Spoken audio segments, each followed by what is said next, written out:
आनंद मठ। आनंद मठ और ऋषियों की अनमोल धरोहर को संजोएं।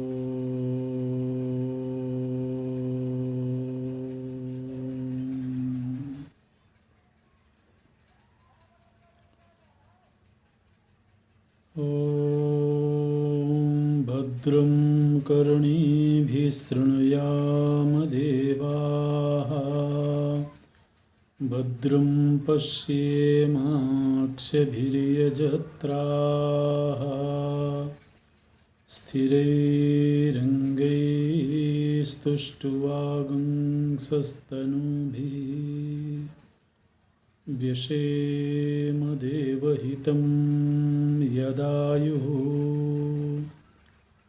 स्वस्ति न इन्द्रो वृद्धस्रवाः, स्वस्ति नः पूषा विश्ववेदाः, स्वस्ति नस्तार्क्ष्यो अरिष्टनेमिः, स्वस्ति नो बृहस्पतिर्दधातु। ॐ शान्ति शान्ति शान्तिः।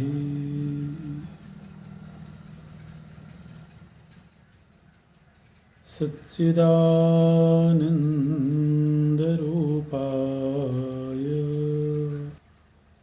विश्वोत्पत्त्यादिहेतवे तापत्रयविनाशाय श्रीकृष्णाय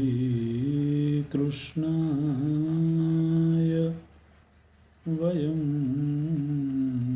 नमः। श्रीकृष्णाय वयं नमः। नारायणं नमस्कृत्य नरं चैव नरोत्तमं, देवीं सरस्वतीं व्यासं ततो जयमुदीरयेत्।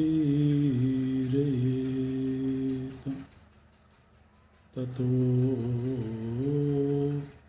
जयमुदीरयेत्।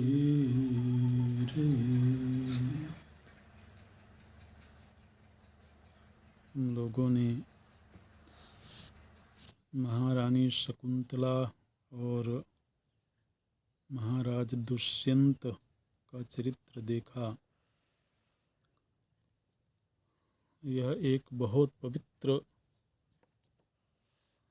राजकुल है, राज परिवार है, जिसमें महाराज भरत जैसे प्रतापी राजा हुए हैं। ऐसे महापुरुषों की बड़ी देन है भारतीय संस्कृति में। तो इसलिए उनको याद करना, उनके प्रति कृतज्ञ होना, ये हम सभी का कर्तव्य है। महाराज दुष्यंत किस वंश परंपरा में हुए, तो वहाँ पर बोला गया था पौरव वंश। ये पौरव वंश का इतिहास क्या है, जिसमें कि महाराज दुष्यंत और फिर महाराज भरत हुए हैं। उस पौरव वंश की वंश परंपरा क्या है? तो हम लोगों ने पूर्व में देखा था, मरीचि महर्षि के पुत्र हैं कश्यप ऋषि। कश्यप ऋषि के साथ महाराज दक्ष की 13 कन्याओं का विवाह हुआ है। उनमें से एक हैं अदिति। तो माता अदिति के गर्भ से ही आदित्यों का जन्म हुआ। आदित्यों में ही एक हैं विवस्वान, उन्हें सूर्य देव भी कहते हैं। तो कश्यप ऋषि और माता अदिति की संतान हैं विवस्वान। विवस्वान के एक पुत्र हैं यम, जिनको यमाचार्य अथवा यमराज भी कहा जाता है। वो सूर्य पुत्र हैं, विवस्वान के पुत्र हैं। और विवस्वान के ही पुत्र हैं महाराज मनु। इसलिए महाराज मनु को बोला जाता है वैवस्वत मनु। विवस्वान के पुत्र महाराज मनु। और महाराज मनु से फिर मनुष्यों की उत्पत्ति हुई। आपने देखा होगा, पूर्व में हम लोगों ने जो उत्पत्ति का प्रसंग पढ़ा था, उसमें मनुष्यों की उत्पत्ति का प्रसंग कहीं भी नहीं आया था। तो सूर्यपुत्र वैवस्वत मनु और महाराज मनु से फिर ब्राह्मणों की, क्षत्रियों की वंश परंपराएं चली हैं। एक बात ये भी हम लोगों को ध्यान रखना होगा कि ये मनु अलग अलग होते हैं। मनु एक पद भी है। 14 मनवंतर होते हैं इस सृष्टि के कालक्रम से। तो प्रत्येक मनवंतर के अलग अलग मनु होते हैं। इसलिए किस मनु की बात की जा रही है, इसको ध्यान में रखने के लिए ये शब्द बोलना जरूरी है, वैवस्वत मनु। तो वैवस्वत मनु के जो संतानें हुई हैं, उनमें ब्राह्मण वंश भी चले हैं और क्षत्रिय वंश भी चले हैं। क्षत्रियों में अनेक राजाओं के नाम आते हैं। वेन हैं, धृष्णु, नरिष्यंत, नाभाग, इक्ष्वाकु, कारुष, शर्याति, इला। तो इस तरह से अनेक राजवंश चले हैं। तो इक्ष्वाकु तो सब जानते ही हैं, जिस वंश में प्रभु श्री राम जी का अवतरण हुआ, वो इक्ष्वाकु वंश है। तो इसी तरह से एक राजा हुए हैं इला। ये इला का प्रसंग आगे भी आएगा विस्तार से, यहाँ पर भी विस्तार नहीं है उसका। इला जो हैं वो किसी समय पुरुष रूप में भी रहे और किसी समय स्त्री रूप में भी रहे। तो ये प्रसंग है। तो ये जो इला हैं, इला के पुत्र हुए हैं पुरुरवा। पुरुरवा और पुरुरवा जो सम्राट थे, वो थे तो मनुष्य ही, मनुष्य योनि में ही थे, लेकिन इतने प्रतापी थे, इतने प्रभावशाली थे कि वो प्रायः देव कोटि के लोगों के साथ ही घिरे रहते थे। काफ़ी समय वो देवलोक में भी व्यतीत करते थे। और इस तरह से महाराज पुरूरवा का संसर्ग हुआ था उर्वशी नाम की अप्सरा से, और उनके माध्यम से 6 पुत्रों की उत्पत्ति हुई। आयु, धीमान, अमावसु, दृढ़ायु, वनायु, शतायु। तो पुरूरवा के पुत्र हुए आयु, और आयु के पुत्र हुए हैं नहुष। इन सब चरित्रों का भी विस्तार इस महाभारत में आएगा। नहुष जो हैं उनको इंद्र पद की भी प्राप्ति हुई थी, तो वो भी विस्तार से प्रसंग आएगा। लेकिन अभी वंश परंपरा में आगे चलते हैं। तो महाराज नहुष के पुत्र हुए हैं ययाति। प्रायः महाराज ययाति का नाम अनेक लोगों ने सुना होगा।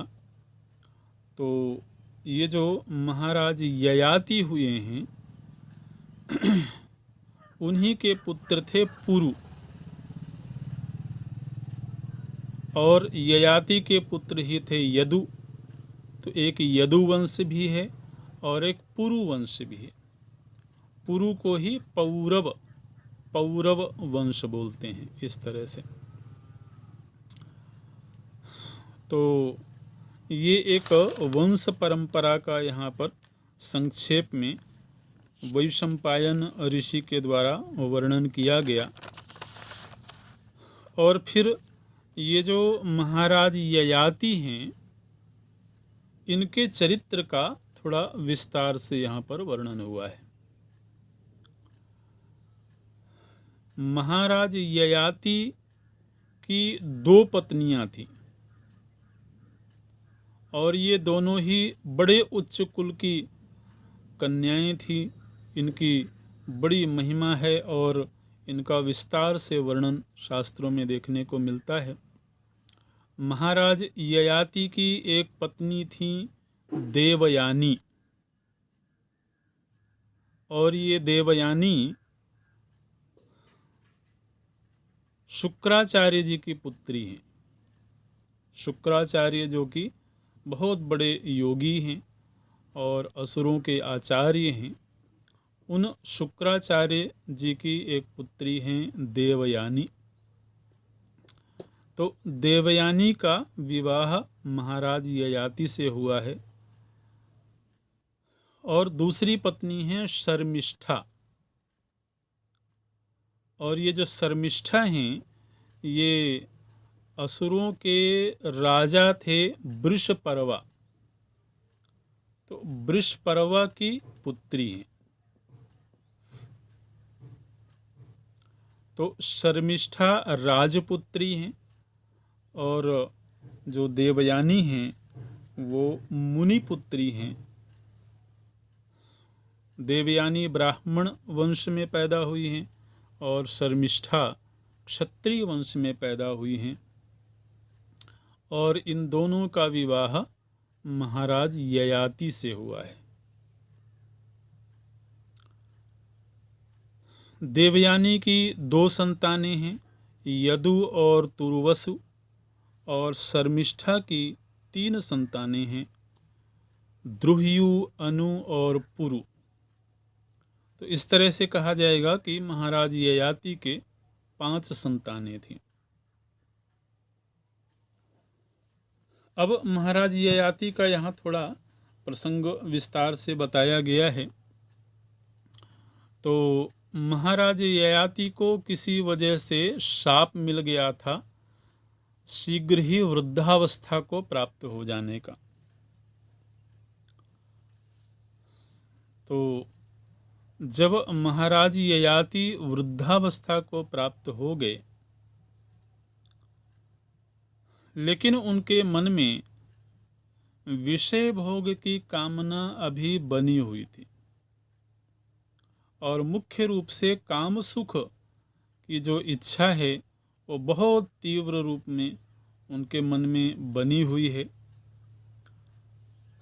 और वृद्धावस्था आ गई तो सुख भोग कर नहीं सकते हैं।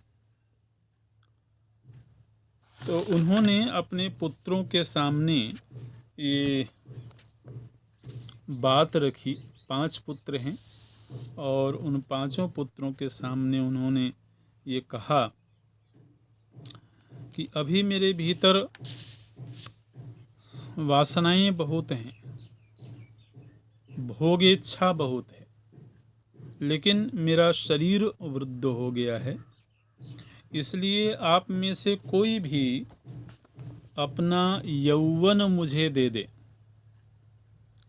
अपने पुत्रों से उन्होंने कहा कि आप में से कोई भी अपनी युवावस्था मुझे दे दे, और निश्चित रूप से जो युवावस्था देगा उसको मेरी वृद्धावस्था प्राप्त होगी। तो जो सबसे बड़े पुत्र थे यदु, उन्होंने पूछा कि आप हमारी युवावस्था क्यों लेना चाहते हैं? किम कार्यम भवतः कार्यम अस्माकं यौवनेन ते। हमारा यौवन लेकर के आप कौन सा कार्य करना चाहते हैं? तो उन्होंने कहा कि मेरे भीतर अभी भोग इच्छा बहुत है, अभी मेरा मन पूरी तरह से तृप्त नहीं है, इसलिए यामकेन शरीरेण राज्यमेकः प्रशास्तु वः अहम तन्वाभि नवया युवा कामम वाप्नुयाम। तो उन्होंने ये भी कहा कि जो पुत्र मुझे अपनी यौवन अवस्था देगा उसी को मैं अपना राज्य दूंगा। तो एक तरफ प्रस्ताव ये भी है कि आप वृद्ध शरीर को धारण करें और साथ में ही आप राज्य का उपभोग भी करें, राजा भी बने। ये प्रस्ताव महाराज ययाति ने रखा। 4 पुत्रों ने तो मना कर दिया, लेकिन 5वें और सबसे छोटे पुत्र थे पुरु। तो उन्होंने पिता की आज्ञा को स्वीकार कर लिया और उन्होंने कहा कि राजंश्चराभि नवया तनुवा यौवन गोचरः अहम जराम समादाय राज्ये स्थास्यामि ते ज्ञया। तो पुरु ने कहा कि हे पिताजी, मैं आपकी वृद्धावस्था ले लूँगा और आपकी आज्ञानुसार मैं राजा बन करके और इस राज्य का संचालन करूँगा। तो जब एक पुत्र के द्वारा इस वचन को स्वीकार कर लिया गया, तब वो जो महाराज ययाति थे उन्होंने अपने तप और शक्ति के बल से, देखिए हो सकता है कि कभी इस तरह के प्रसंग थोड़े रोचक या हास्यास्पद भी लगें,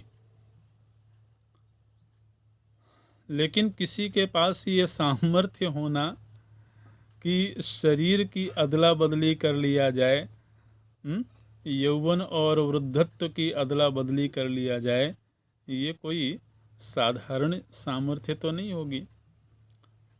तो महाराज ययाति ने बोलते हैं कि एवं उक्त्वा स राजर्षिः तपोवीर्य समाश्रयात् संचारयामास जराम तदा पुत्रे महात्मनि। तो उन्होंने अपनी जरावस्था का संचार कर दिया पुरु के भीतर, और पुरु का जो यौवन था उसको उन्होंने स्वयं धारण कर लिया। पौरवेणाथ वयसा राजा यौवनमास्थितः यया तेनापि वयसा राज्यम पुरुर कारयत। तो इस तरह से उनको राजा बना दिया गया, महाराज पुरु हो गए। और जो शरियाती हैं उन्होंने अपना राजपाट त्याग दिया था और युवावस्था प्राप्त करके और हजारों वर्ष तक वो विषय भोग करते रहे। ययातिरपि पत्नीभ्याम दीर्घकालं वृहत्य च विश्वाच्या सहितो रेमे पुनश्चैत्र रथे वने। तो उनको अपने परिवार में ही केवल विषय भोग से तृप्ति नहीं हुई, तो वो देवलोक में जाकर के विश्वाची नाम की अप्सरा के साथ भी वो विषय भोग करते रहे और 1000 वर्ष तक वो विषयों को भोगते रहे। लेकिन इतने दीर्घ काल तक भोगों में रममाण रहते हुए भी उनका मन तृप्त नहीं हुआ था। तब उनके भीतर विवेक की जागृति हुई। नाभ्यगच्छत तदा तृप्तिम कामानाम समहायशाः। जब उन्होंने देखा कि इतने दीर्घ काल तक मैं विषयों को भोगता रहा, चिर यौवन को प्राप्त रहा, लेकिन ऐसा होने पर भी तृप्तिम न आया, तृप्तिम न आगच्छत, मेरे मन में तृप्ति नहीं आई है। और जब ऐसा विवेक उनके मन में जगा है तो अवेत्य मनसा राजन इमाम गाथाम तदा जगौ। तब उन्होंने फिर विषयों का त्याग किया है और साथ में ये उद्घोषणा करी है, ये उपदेश किया है। ये श्लोक बड़ा प्रसिद्ध है। न जातु कामः कामानाम उपभोगेन शाम्यति हविषा कृष्णवर्त्मेव भूय एवाभिवर्धते। उन्होंने ये घोषणा करी कि कामानाम उपभोगेन कामः न शाम्यति, काम्य वस्तुओं का उपभोग करते रहने से ही इच्छा की शांति नहीं होती है।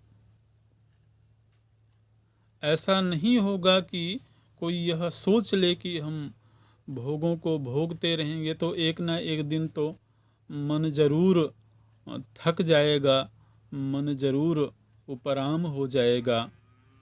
तो बोलते हैं कि इच्छाओं का पुंज ही तो मन है। एक वस्तु की इच्छा पूरी होगी तो दूसरे वस्तु की इच्छा पैदा हो जाएगी। और इसका कहीं कोई अंत तो दिखाई नहीं देता है। कामम जानामि ते मूलम संकल्पात किल जायसे। ऋषियों ने कहा, संतों ने कहा कि अरे काम, अरे इच्छा में जानता हूं कि तुम्हारा मूल क्या है। तुम्हारा मूल है संकल्प। इसलिए यदि भीतर संकल्प है तो इच्छा तो पैदा होती ही रहेगी। संकल्प मतलब शोभन बुद्धि, ये वस्तु अच्छी है, ये स्थान अच्छा है, ये व्यक्ति अच्छा है। तो जो शोभन बुद्धि है जब तक विषयों में बनी रहेगी तब तक तो काम का उदय होता रहेगा। इसलिए संकल्प ये करना चाहिए कि संकल्पम न करिष्यामि, मैं संकल्प ही नहीं करूंगा। निकृष्ट वस्तुओं के प्रति शोभन बुद्धि जो अज्ञान की वजह से बनी हुई है उसका ही निवारण हो जाना चाहिए। यहाँ पर बोलते हैं महाराज ययाति हविषा कृष्णवर्त्मेव भूय एवाभिवर्धते। कोई व्यक्ति अगर ये सोच ले कि यज्ञ कुंड में अग्नि प्रज्वलित हो रही है और उसमें खूब सारा घी डाल करके उसको बुझा दिया जाएगा तो जितना ही उसमें घृत पड़ेगा वो अग्नि और ज़्यादा उद्दीप्त होगी और ज़्यादा प्रज्वलित होगी। तो घृत से अग्नि को नहीं बुझाया जाता है। इसी तरह से मन की जो इच्छा है वो अग्नि की तरह से है। विषय भोग घृत की तरह से है। तात्कालिक रूप में तो ऐसा लगता है कि शायद अब मन तृप्त हो गया है, लेकिन जैसे ही समय बदलता है वैसे पुनः इच्छाएं जाग जाती हैं। इच्छित वस्तु बदल जाएगी, इच्छा का रूप बदल जाएगा। बोलते हैं पृथ्वी रत्न संपूर्णा हिरण्यम पशव स्त्रिय नालमेकस्य तत्सर्वम इति मत्वा शमं ब्रजेत। बोलते हैं कि किसी व्यक्ति को रत्नों से भरी हुई संपूर्ण पृथ्वी मिल जाए शासन करने के लिए, बहुत सारे पशु, बहुत सारी सुंदर स्त्रियां मिल जाएं, लेकिन ऐसा होने पर भी उसका मन कभी भी अलम की स्थिति में नहीं जाएगा। बस हो गया। इस स्थिति को मन कभी भी प्राप्त नहीं करेगा। इसलिए इस समय मुझे ऐसा लगता है कि इति मत्वा शमं व्रजेत, पहले से ही ऐसा विवेक करके और साधनाओं का सहारा लेकर के मन को शांत करने की चेष्टा करनी चाहिए। यदा न कुरुते पापम सर्वभूतेषु कर्हिचित् कर्मणा मनसा वाचा ब्रह्म संपद्यते तदा। बोलते हैं कि जिस समय किसी भी भूत के प्रति व्यक्ति मन वाणी कर्म से किसी भी प्रकार की हिंसा ना करे, वही ब्रह्मत्व को उपलब्ध हो सकता है। यदा चायम न बिभेति यदा चास्मान न बिभ्यति यदा नेच्छति न द्वेष्टि ब्रह्म संपद्यते तदा। बोलते हैं कि जिस समय व्यक्ति अपनी ओर से किसी को भयभीत नहीं करता है और स्वयं किसी से भयभीत नहीं होता है, न तो किसी के प्रति राग और न ही किसी के प्रति द्वेष की वृत्ति रखता है, वही ब्रह्मत्व को प्राप्त होता है। तो इस तरह से जब महाराज ययाति के मन में वैराग्य का उदय हुआ, तब उन्होंने पुनः उसी योग बल से जिस पुत्र से पुरु से उन्होंने यौवन प्राप्त किया था, उसको उन्होंने यौवन लौटा दिया और स्वयं वृद्धत्व को वापस ले लिया। और फिर वृद्धावस्था को लेकर के वो वन में चले गए, वहाँ तपश्चर्या करी उन्होंने और फिर स्वर्गलोक को गए। तो इस तरह से ये फिर जो उनके पुत्र थे पुरु, उनको उन्होंने ये आशीर्वाद दिया कि अब हमारा जो वंश है उस वंश का नाम पौरव, पुरु के द्वारा यह वंश आगे बढ़ेगा। हालांकि उनके और भी पुत्र थे, लेकिन उन्होंने अपने पुत्र को यह आशीर्वाद दिया है, त्वयादायादवानस्मि त्वं मे वंशकरः सुतः पौरवो वंश इति ते ख्यातिम लोके गमिष्यति। तो इस तरह से ये पौरव वंश है और इसी वंश में महाराज भरत हुए हैं।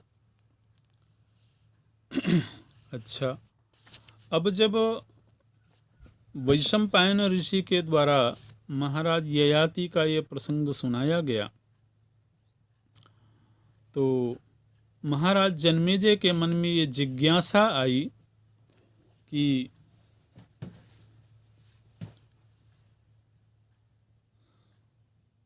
महाराज ययाति का दो भिन्न वर्ण की कन्याओं से विवाह कैसे हुआ।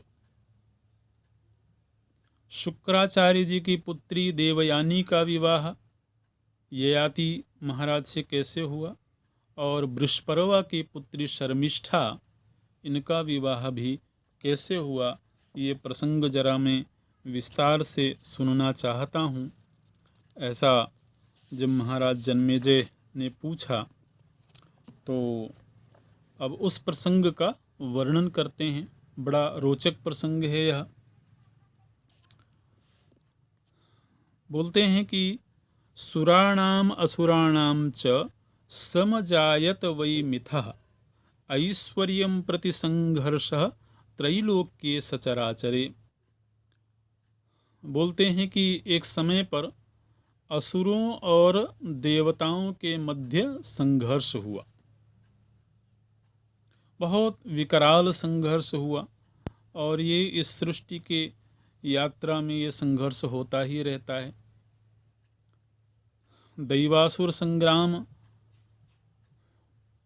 पहले भी होता रहा है, आज भी हो रहा है, आगे भी होता रहेगा, क्योंकि दोनों की दिशाएं ही भिन्न हैं, दोनों की मान्यताएं ही भिन्न हैं। अच्छा जी, तो जिस समय पर देवताओं और असुरों का संग्राम चल रहा था, उस समय पर असुरों के गुरु शुक्राचार्य जी जो असुर मृत्यु को प्राप्त होते थे, अपनी संजीवनी विद्या के बल पर वो उन्हें पुनः जीवित कर देते थे। शुक्राचार्य जी के पास में संजीवनी विद्या थी, और उसी संजीवनी विद्या का प्रयोग करके वो असुरों को जीवित कर देते। लेकिन जो देवगुरु बृहस्पति थे, उनके पास में वो विद्या नहीं थी। देवताओं को इस बात से बड़ी तकलीफ हुई कि हमारे पास में अगर संजीवनी विद्या होती तो हमारी ओर से जो मृत्यु को प्राप्त हो रहे हैं वो भी जीवित हो जाते। और इस तरह से यदि असुर मरकर के भी जीवित होते रहेंगे, तब तो फिर देवताओं की विजय कभी नहीं हो सकती है। अच्छा, तो देवताओं ने एक बार अपने गुरु बृहस्पति जी के पास जाकर के निवेदन किया कि गुरुदेव, आपके ज्येष्ठ पुत्र हैं कच, तो हम सभी ने यह निश्चय किया है कि हम आपसे निवेदन करें कि आप अपने पुत्र कच को शुक्राचार्य जी के पास में भेजिए।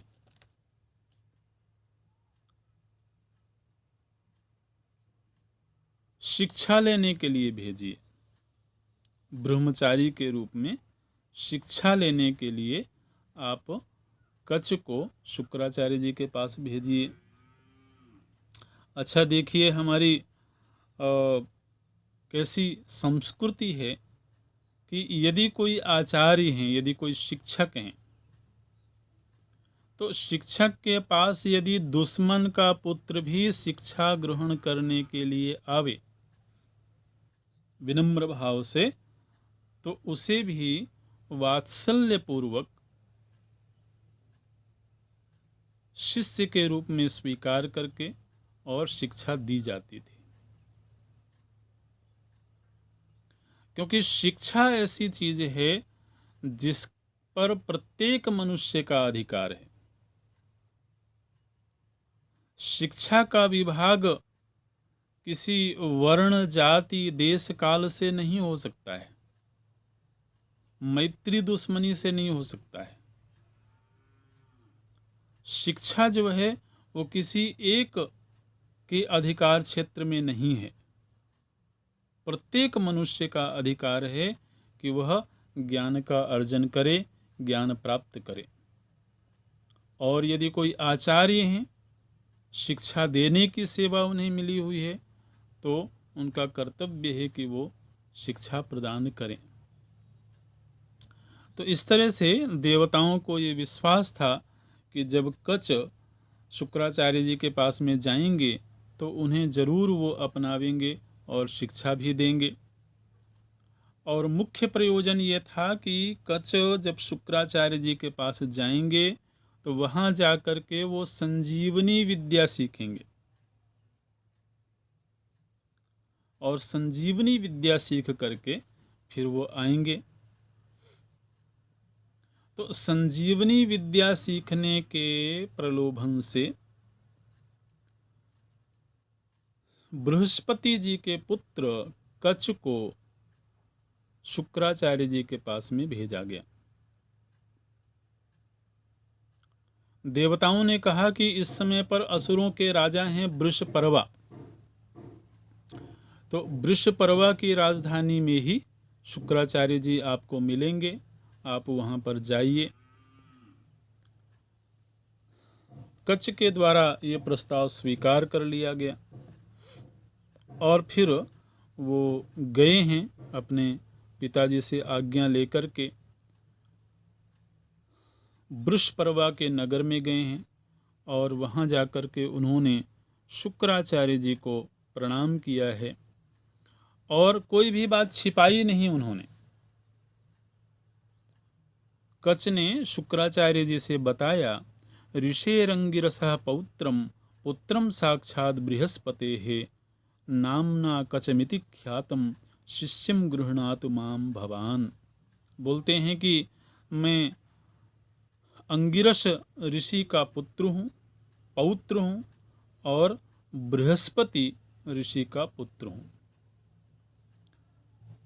अंगिरा के पुत्र हैं बृहस्पति और बृहस्पति के पुत्र हैं कच्छ। तो बोलते हैं नामना कचम इति, मेरा नाम कच्छ है और मैं आपके सन्मुख शिष्य भाव से उपस्थित हूँ। ब्रह्मचर्यं चरिष्यामि त्वय्यहं परमं गुरौ अनुमन्यस्व माम ब्रह्मन् सहस्रम परिवत्सरान। बोलते हैं कि हे गुरुवर, मैं 1000 वर्ष तक आपके पास ब्रह्मचर्य आश्रम में रहूँगा, ब्रह्मचारी के रूप में रहूँगा, आपकी सेवा करूँगा और आपसे प्रदत्त शिक्षा को ग्रहण करूँगा। शुक्राचार्य जी ने वंश के विषय में भी सुना, उनको देखा भी और बहुत प्रसन्नता के साथ वो शिष्य के रूप में स्वीकार करते हैं। कचम सुस्वागतम तेस्तु प्रतिगृह्णामि ते वचः। बोलते हैं कि हे कच्छ, आपका स्वागत है, हम आपको शिष्य के रूप में स्वीकार करते हैं। अर्चयिष्येऽहमर्च्यं त्वाम अर्चितोस्तु बृहस्पतिः। और वैसे भी तुम्हारे वंश के प्रति मेरे मन में बड़ा आदर का भाव है, मैं तुम्हारे पिता और तुम्हारे पितामह का बड़ा सम्मान करता हूँ, इसलिए तुम यहाँ ब्रह्मचारी के रूप में रह सकते हो। और इस तरह से कच्छ शुक्राचार्य जी के शिष्य बन गए, उनके यहाँ पर रहने लगे शिष्य भाव से और विद्या ग्रहण करने लगे। शुक्राचार्य जी की एक पुत्री हैं देवयानी। तो ये जो कच्छ हैं ये शुक्राचार्य जी की भी सेवा करते हैं और जो उनकी पुत्री देवयानी हैं उनका भी बहुत सम्मान करते हैं, बहुत आदर करते हैं और उनकी भी आज्ञा में रहते हैं। आचार्य लोग गृहस्थाश्रमी भी होते थे, उनकी पत्नियां भी होती थीं, उनके संतानें भी होती थीं। तो कच्छ जो हैं बहुत विनम्रता के साथ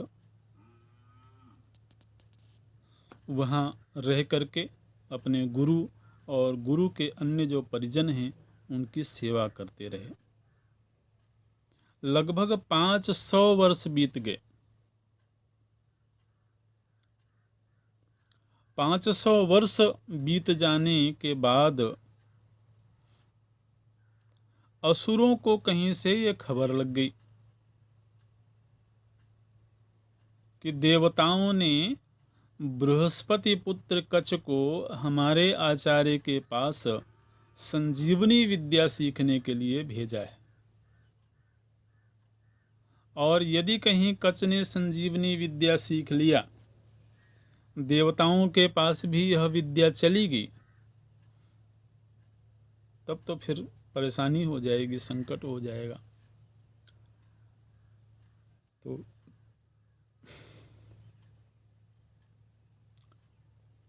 उन असुरों ने एक दिन मौका देख करके, और कच गए हुए थे वन में, गाय चराने के लिए गए हुए थे, तो एकांत में कच को जाकर के उन असुरों ने मार दिया, और मार करके उनके शरीर के टुकड़े टुकड़े कर दिए। टुकड़े टुकड़े करके उन्होंने सियारों को, कुत्तों को खिला दिया। ऐसा असुरों ने किया। हत्वा शालावृकेभ्यश्च प्रायच्छन्लवशः कृतं ततो गावो निवृत्तास्ता अगोपाः स्वं निवेशनम। तो जिस दिन कच्छ की हत्या की गई, उनका वध किया गया, उस दिन गौएं अकेले ही, बिना चरवाहे के अकेले ही लौट करके आईं सायंकाल गोधूली वेला में। और इतने काल में जो शुक्राचार्य जी की पुत्री देवयानी थी, उनके मन में कच्छ के प्रति प्रेम का भाव जग गया था। हालांकि कच्छ के मन में ऐसी कोई वृत्ति नहीं थी, लेकिन देवयानी उनसे प्रेम करने लगी थी। तो जब उन्होंने देखा कि गायें तो अकेली ही चली आई हैं और संध्या भी हो गई है, लेकिन कच्छ अभी तक लौटे नहीं हैं, सा दृष्ट्वा रहिता गाश्च कचेनाभ्यागता वनात् उवाच वचनम काले देवयान्यथ भारत। तो देवयानी अपने पिता के पास गई हैं और जाकर के उन्होंने निवेदन किया है कि हे पिताजी, सूर्य अस्ताचल को जा चुके हैं, गौएं भी अकेली ही लौट आई हैं, लेकिन अभी तक कच्छ वापस नहीं आए हैं। ऐसा तो वो कभी करते नहीं थे। हो ना हो उनको या तो मार दिया गया होगा,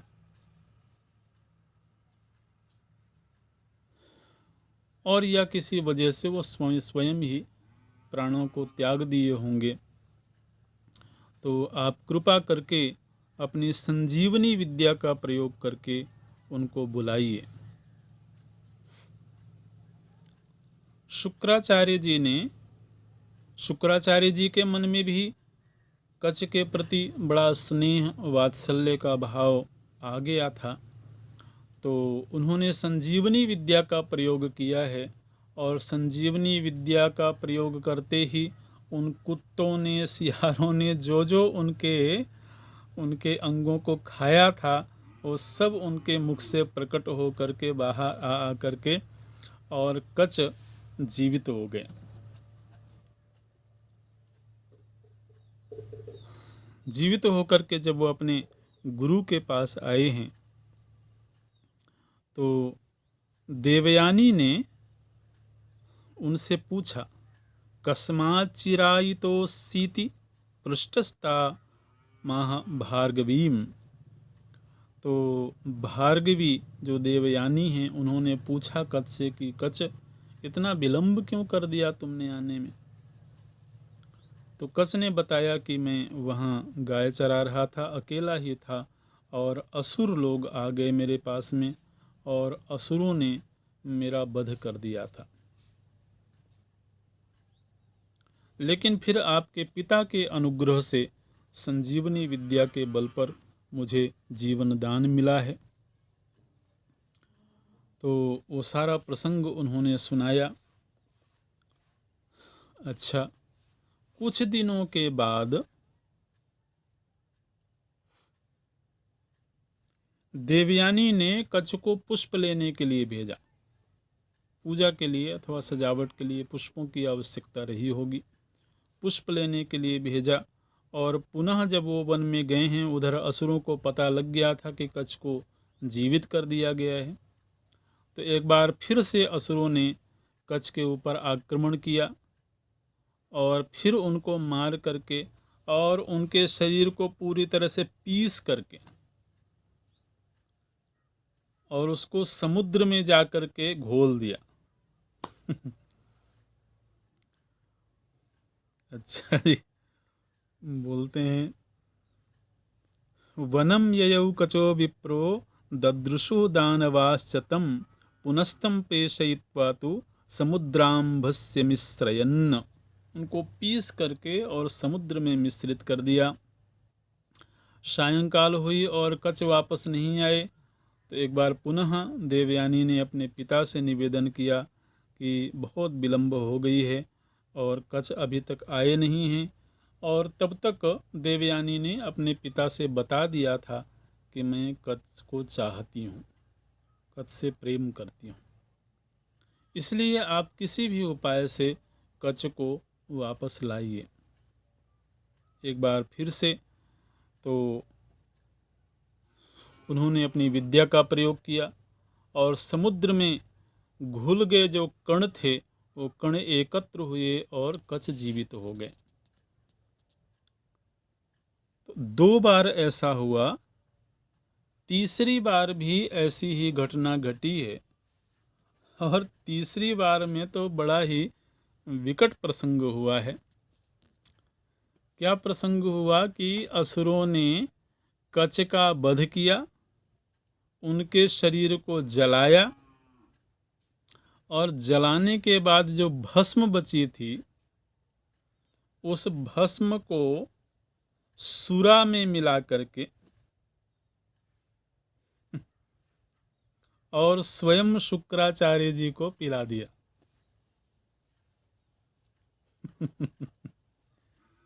अब भाई शुक्राचार्य जी दूसरे पशुओं से तो आकर्षित कर सकते हैं, समुद्र से भी आकर्षित कर सकते हैं, लेकिन अब स्वयं से आकर्षण करना तो बड़ा मुश्किल है। और तीसरी बार पुनः जब देवयानी ने अपने पिता से निवेदन किया कि कच आए नहीं हैं और मुझे लगता है कि वैसी ही घटना घटी है, उस समय पर तीसरी बार पुनः शुक्राचार्य जी ने संजीवनी विद्या का प्रयोग किया, लेकिन संजीवनी विद्या का प्रयोग करने के बावजूद कच वापस नहीं आए। और जब कच वापस नहीं आए तो शुक्राचार्य जी ने देवयानी से कहा कि तुम एक ब्राह्मणी कन्या हो, तपस्विनी हो, तुम एक युवक के लिए क्यों इतना परेशान हो रही हो? अभी तीसरी बार मैं प्रयोग कर रहा हूँ लेकिन वो जीवित नहीं हो रहा है, तो भूल जाओ, उसको छोड़ दो। लेकिन देवयानी ने कहा कि नहीं पिताजी, मैंने अपना मन उसको दे दिया है और उसके बिना रहना बहुत मुश्किल है, तो आप तो किसी भी उपाय से उनको लेकर के आइए। शुक्राचार्य जी ने फिर योग शक्ति के बल पर ये देखा कि जिस मदिरा का पान उन्होंने किया था उस मदिरा में कच विद्यमान था और इस तरह से वो कच उनके उदर में जा चुका है। शुक्राचार्य जी ने कहा कि कच वापस आ सकता है एक शर्त पर, जब मेरी मृत्यु हो जाए, क्योंकि मेरा पेट फाड़ करके ही वो बाहर निकलेगा। तो पुत्री से उन्होंने कहा कि अब तुम चुनाव करो कि तुम क्या चाहती हो।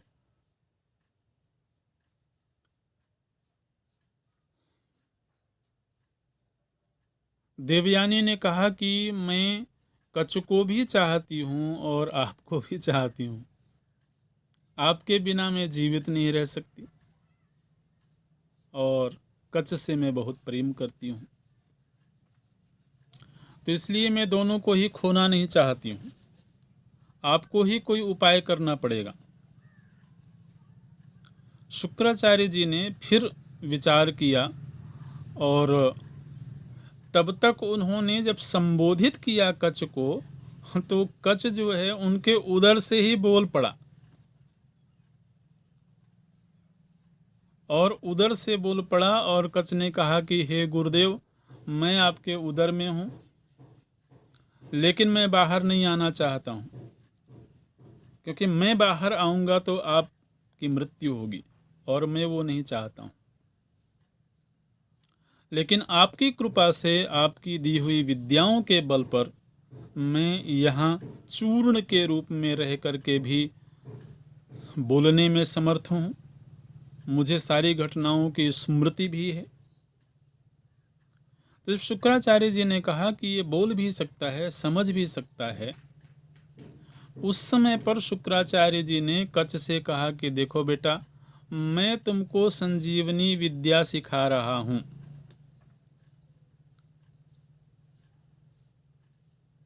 और संजीवनी विद्या जब तुम सीख जाओगे तब तुम मेरा पेट फाड़ करके बाहर आ जाना, और जब मेरी मृत्यु हो जाएगी तो उसी संजीवनी विद्या के बल पर तुम मुझको जीवित कर देना।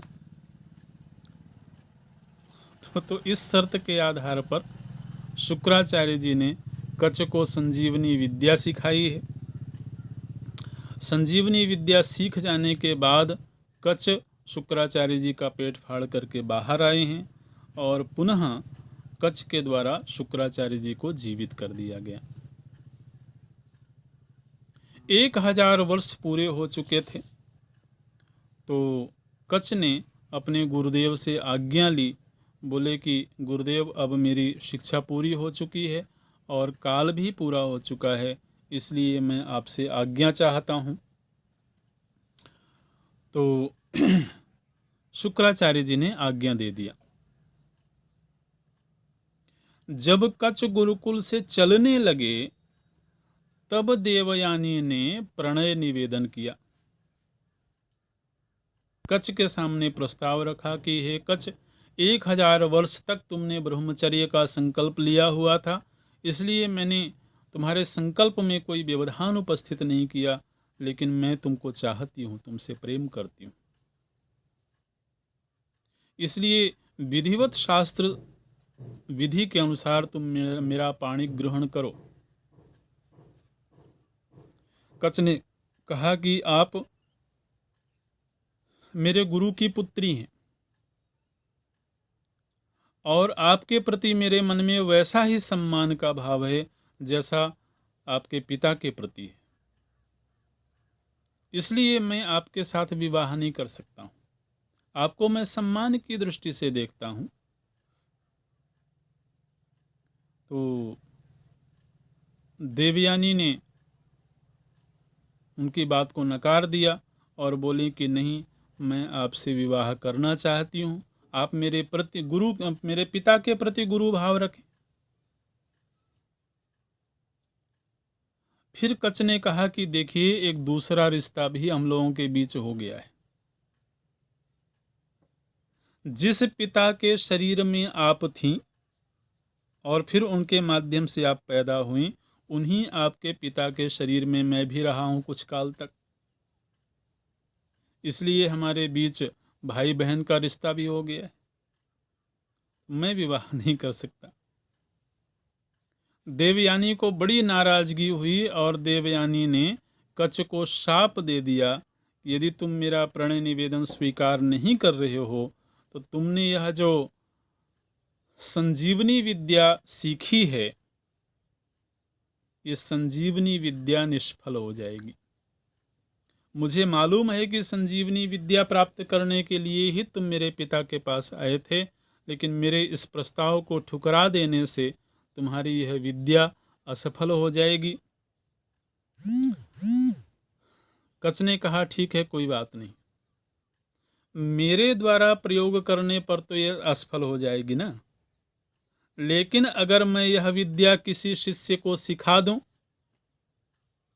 तो उसके द्वारा प्रयोग करने पर तो सफल हो जाएगी। और साथ ही कच्छ ने भी देवयानी को यह शाप दिया कि देवयानी, बिना किसी अपराध के, जबकि मैं तुमसे प्रेम भी नहीं करता था, तुमने मुझे ऐसा शाप दिया, तो मैं भी तुम्हें शाप देता हूँ कि तुम्हें वर के रूप में कोई ब्राह्मण कुमार नहीं मिलेगा। कोई ऋषि पुत्र नहीं मिलेगा, कोई ऋषि पुत्र तुम्हारे साथ विवाह नहीं करेगा। तो ऐसा शाप देकर के कच तो चले गए देवलोक, और इधर फिर वही देवयानी जिनको कि शाप प्राप्त हो चुका था, उनका विवाह फिर तो महाराज ययाति से हुआ, जो कि क्षत्रिय थे। तो अब यह विवाह का प्रसंग भी आगे चलेगा, अभी यहीं पूरा करते हैं। ओम ओम पूर्णमदः पूर्णमिदं पूर्णात् पूर्णमुदच्यते पूर्णस्य पूर्णमादाय पूर्णमेवावशिष्यते। ओम शांति शांति शांति। हरि ओम श्री गुरुभ्यो नमः। हरि ओम।